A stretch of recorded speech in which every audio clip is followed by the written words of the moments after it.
Ramón Otero Pedrallo é un escritor importantísimo das nosas letras que podemos decir que desenvolveu un labor literario fundamental.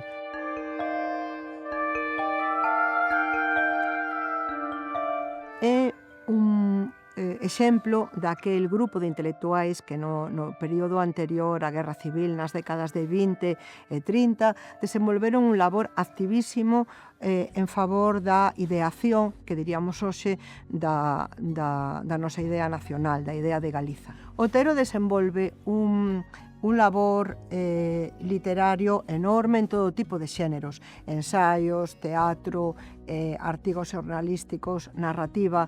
En todos eles vai deixando o pouso do seu pensamento. Nomeadamente, a narrativa é vista como un instrumento privilexiado para desenvolver de maneira máis accesível a un público moito máis amplo moitas das ideas que tamén vemos que aparecen nos seus ensaios históricos, nos seus ensaios máis de carácter ideolóxico, por toda a parte da súa obra.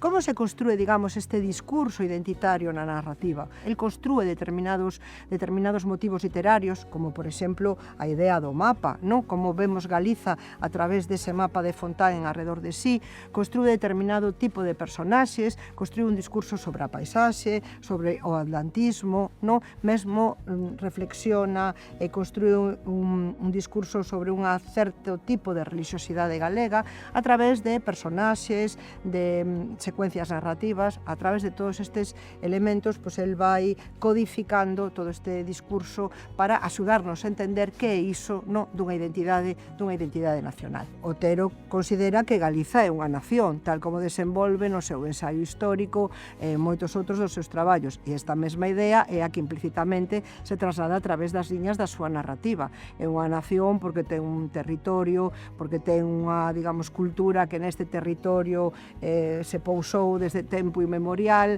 e que se foi, digamos, modificando ao longo dos séculos, mas sin perder a súa personalidade esencial.